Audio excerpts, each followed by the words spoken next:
കാസർഗോഡ് പെരിയ ദേശീയപാതയിൽ കാർ നിയന്ത്രണം വിട്ട് കുഴിയിലേക്ക് മറിഞ്ഞ് 2 മരണം. തായന്നൂർ ചപ്പാരപ്പടവ് സ്വദേശികളായ സി രാജേന്ദ്രൻ, രഘുനാഥ് എന്നിവരാണ് മരിച്ചത്. 2 പേർക്ക് പരിക്കേറ്റിട്ടുണ്ട്. വിവരങ്ങളുമായി ഞങ്ങളുടെ പ്രതിനിധി ജോസഫ് അഗസ്റ്റിൻ ചേരുകയാണ്. ജോസഫ്, എന്താണ് അവിടെ സംഭവിച്ചത്?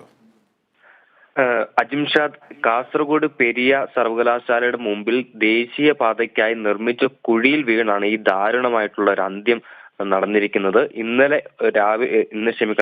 ഇന്ന് പുലർച്ചെ 1 മണിയോടെയാണ് ഈ അപകടം നടക്കുന്നത്.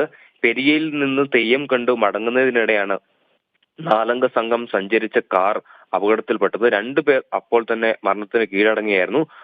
നാട്ടുകാരുടെ സഹായത്തോടെ ബാക്കി 2 പേരെയും എല്ലാവരെയും ആശുപത്രിയിൽ എത്തിച്ചെങ്കിലും പോകുന്ന വഴിക്ക് മരണം സംഭവിച്ചിരുന്നു. ബാക്കി 2 പേരെ ഇപ്പോഴും തീവ്ര പരിചരണ വിഭാഗത്തിൽ പ്രവേശിപ്പിച്ചിരിക്കുകയാണ്. അവരുടെയും ആരോഗ്യനില വളരെ ഗുരുതരമായി തുടരുകയാണ്.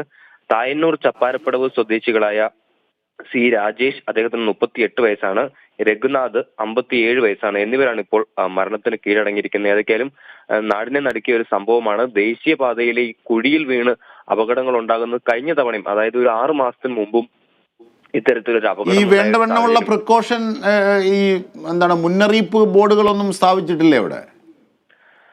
മുന്നറിയിപ്പ് ബോർഡുകളുണ്ടെങ്കിലും ഈ വെട്ടം, അതായത് ഈ വെളിച്ചമില്ലാത്തതിന്റെ പ്രശ്നമുണ്ടല്ലേ?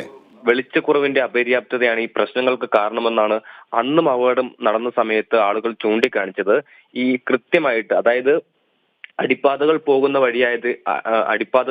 വഴിയായതിനാൽ റോഡുകൾ വളരെയധികം തിരിച്ചും മറിച്ചും പണിയെടുക്കുന്ന ഒരു സാഹചര്യമാണുള്ളത്. അതുകൊണ്ട് തന്നെ പകൽ സമയത്ത് പോലും ഈ വഴിയിലൂടെ യാത്ര ചെയ്യുന്ന, ഈ സ്ഥിരം വഴിയിലൂടെ യാത്ര ചെയ്യുന്ന റോഡ് ദേശീയപാതയിൽ എടുത്ത കുഴിയിൽ വീണ് 2 പേർക്ക് ദാരുണാന്ത്യം, 2 പേർക്ക് ഗുരുതരമായി പരിക്കേൽക്കുകയും ചെയ്തു.